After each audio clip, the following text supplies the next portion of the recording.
Welcome to First Christian Church's Adult Fellowship Bible Study. Today we start the study directly into the text of Hebrews.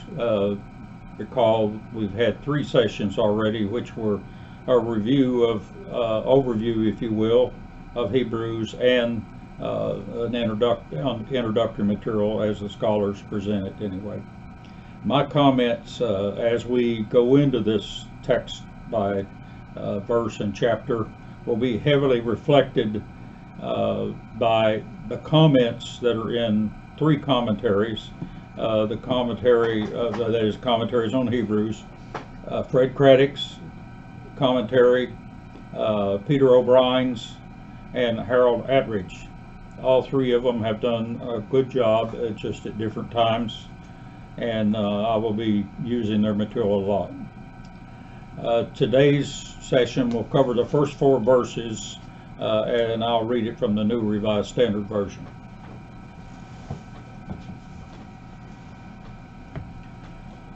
Long ago, God spoke to our ancestors in many and various ways by the prophets, but in these last days he has spoken to us by His Son, whom He appointed heir of all things, through whom He also created the worlds.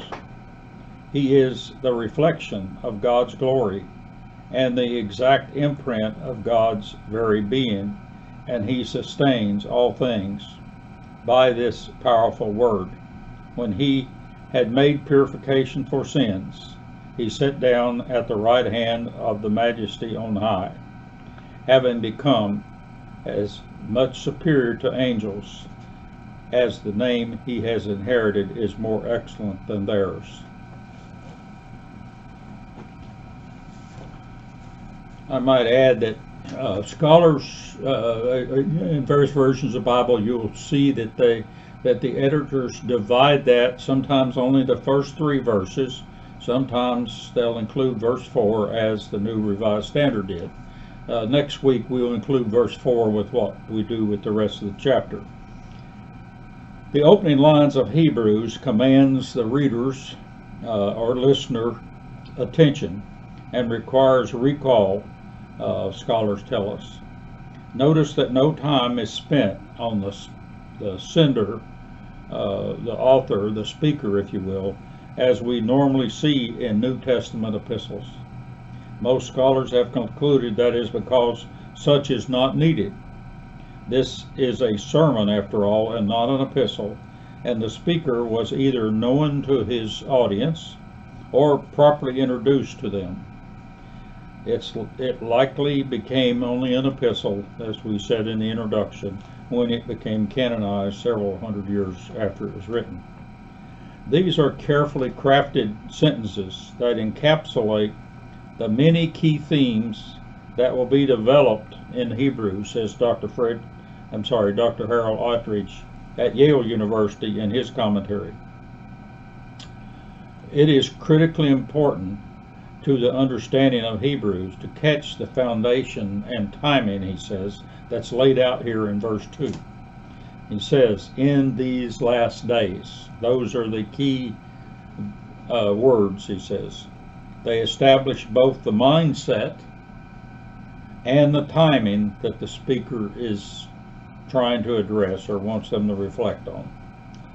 Scholars teach that early Christianity was clearly an apocalyptic faith emerging from Judaism, and they considered they were at the end of time, or as Paul taught, in the beginning of a new era. This, of course, apocalyptic Judaism was a major branch, if you will, or mindset within Judaism at the time. In the previous time, God had communicated to humans through the prophets, is the point being made here in the text. Not directly to the individual as we think of it today. That was standard Jewish theology. But it had concluded, that is, Jewish theology, the Jewish faith, had concluded that God had stopped talking to them 400 years earlier with the close of the Scripture. Hebrews authors is essentially saying there has been a paradigm shift. We are not in that previous time, nor is God now communicating with us through prophets. We are now in a new age, and God has been communicating with us for some time now through this. Note in those verses that's past tense. It's not to happen in the future, it's already happened. These words, as crafted, scholars tell us, are a powerful acknowledgement that a new faith is emerging and established, and it is here. Dr. Fred Craddock taught that the speaker here has opened with an introductory statement of faith, more or less, but that the words that we see here do not include Christ or Jesus, nowhere. So as Christians, we tend not to recognize that this is likely a statement of faith. It is designed to place the hearer in the current period and setting relative to how God communicated with them in the past as well as now. And of course now he's communicating through the Son. He says in Greek, this all appears to be, that is, these 4 verses all appear to be a single sentence, but English translators divide them into 3 or 4. Several scholars suggest it appears the speaker is actually quoting a liturgical statement of faith at a time to establish trust with this audience and put his audience on common ground with himself. Emphasis throughout these 4 verses, as you will see throughout Hebrews, is on the Son. You don't see much use of Christ or Jesus in this epistle. Continuity with God, however, is there. That is, continuity also with the Jewish faith is there, the Old Testament. And it's this new faith that is, there's nowhere in this epistle is called Christianity, and only twice in the New Testament, recall. But there's this idea that this new faith is establishing. God is now communicating with humanity, not through prophets of old, but his Son, who is the heir to all that God has. Then he adds this idea that clearly would have been troubling if this had been intended for a Hebrew audience, which most scholars don't think it is. And that's this point, that the Son is whom God created the world or universe through. And that's translated in some cases very differently, but it always with the idea that that the Son is involved in the creation. That statement would not have been consistent with the Old Testament Genesis teaching or Jewish thought at the time. Therefore, this would not have been a milquetoast sermon, one minister says, relative to its theology, to any leaning, that might have been in the audience that was leaning towards Judaism or returning to that faith. Instead, this is harsh rhetoric designed to make a separation between old and new, between old thinking and new thinking. Dr. Attridge says, starting speeches with these sweeping and what he calls sweeping and weeping rhetoric was a very common approach in Greco-Roman period, and Dr. Attridge is also a Greek scholar in addition to a theologian. We shall also note this change has already happened here. The train is on the move. This is past tense, and so the author is giving the idea, you might say, reading between the lines, are you on board and connected with this new system of communication? Is essentially almost a question that's being asked without saying it such. Not a key, note that there's a key set of words in verse 2 spoken to us. Dr. Fred Craddock says, such is a very significant set of words in Hebrews, because the Jewish teaching was that God no longer spoke to these people. He had cut off prophets, and therefore they no longer had direct any sort of direct communication between the average Joe, if you will, and the people. Only communication occurred on the Day of Atonement, was thought, when the high priest entered the Holy of Holies for a short period of time and offered the sins of the people and asked for their forgiveness. That's essentially was their belief. Hebrews author is saying, no, God is speaking to us now, in these last days, through His Son, not through these prophets. Moreover, He has been doing it for some time. So this is both chronological would be a better term, and eschatological. It is now, and these are the last days. The Jewish apocalyptic time is here. It's now. It's underway. In some Bibles, you may see the definitive article "the" or "his" in front of "son," a couple of places, but neither are there in the Greek in these 4 verses. That's basically what literary scholars add to this learning process. They teach that early Christianity understood that the New Age, so-called in Greek, the term being used in Greek is eschaton, which literally means the final event in the divine plan, was inaugurated by the advent of Christ, or the advent of the Son, to the human population. God has spoken by sending His Son as the Messiah, the clear message of the Synoptic Gospels. Therefore, to Christians, that was considered an established fact by the 2nd decade, when this is thought to be being written, or 3rd decade, somewhere in that period.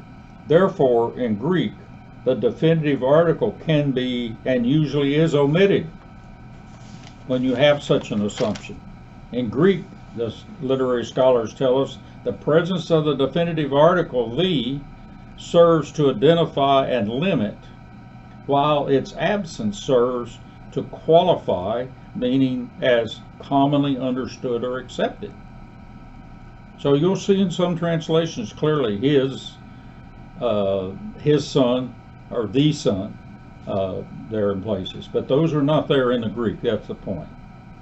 Since the overall subject is God speaking, it is understood this is God's Son, or the God-Son relationship, if you will.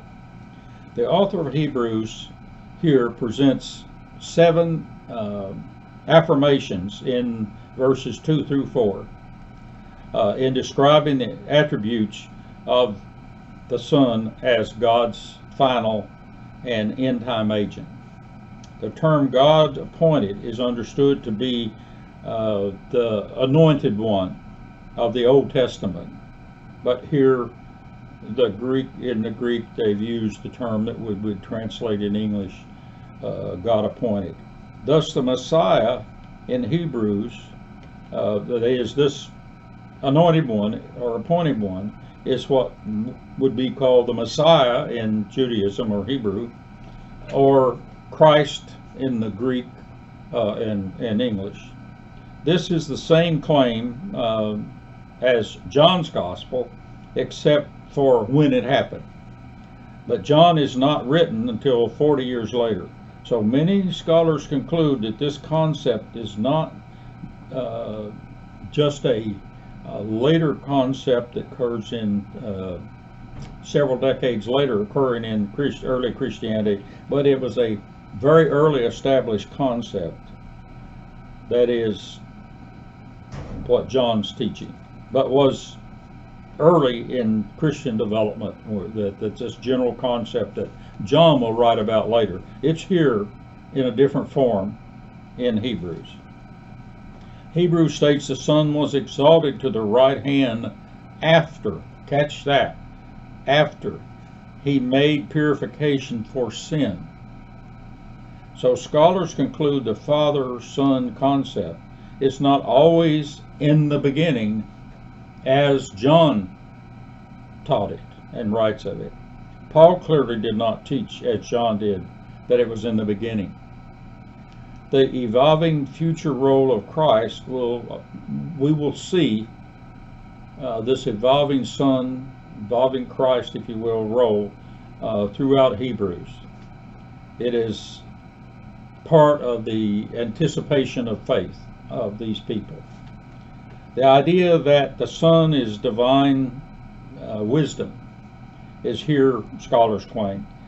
Wisdom theology was a big issue in the Jewish faith, especially in latter times, especially that 400 years after the prophets were closed. We saw this in the apocalyptic literature. So Hebrews moves and puts this wisdom front and center. And we get a taste of it here in the first few verses. The word used here in Hebrews and in John is the same root theology as wisdom used in the Old Testament and the Apocryphal writings that we studied a year ago. Several scholars say with this, Hebrews is referring to Proverbs 8. I think it's roughly verse 20, somewhere in that neighborhood, in identifying the Son, Christ, with the divine wisdom being incarnated. It is not much of a stretch to see that Hebrews teaches the Son / Christ, if you will, is understood to be that Jewish wisdom figure.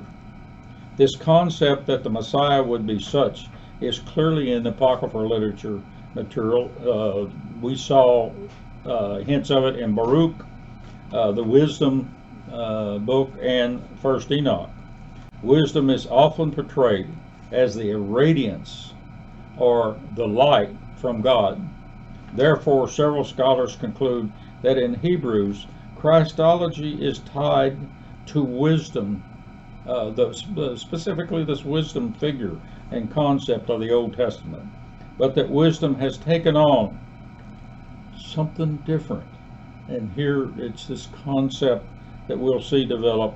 Flesh and blood becomes, that is, the humanization of wisdom becomes a major issue in Hebrews. Whether this is independent thought of the Hebrews author or more established concept in early Christianity is highly debated, however.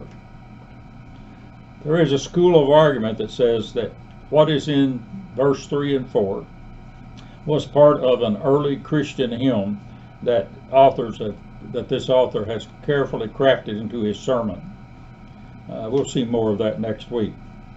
Here the author is moving away from the wisdom concept that he just developed or introduced very briefly to other issues or other Christology concepts. And especially this concept is briefly touched on here right at the end of this reading. That is the humanization, humiliation, and exaltation, as we'll see them develop, of the Son. He concludes the Son is now in a superior position to the angels because of this humanization role that he took on. That superiority or its variation will be mentioned 13 to 15 times in Hebrews. The purification of sins is front and center in Hebrews and clearly stated. I think we could say probably nowhere stronger than right here in the New Testament. He uses the Jewish concept, though, of purification. Although some of your more modern Bibles would translate it forgiveness of sins. But the Greek, it's purification, which is relatively rare in the New Testament, but is very common in the Old Testament. But especially in the Septuagint, that's the translation that's there. That is the Greek version of the Old Testament. It's always purification. The purification is a major accomplishment of the Son, a superior accomplishment over the angels. Thus, he deserves and sits at the right hand of God. I hope this gives you some idea of what scholars say those few introductory remarks are leaning towards. And hopefully you have a good Bible study, and we hope to see you next week.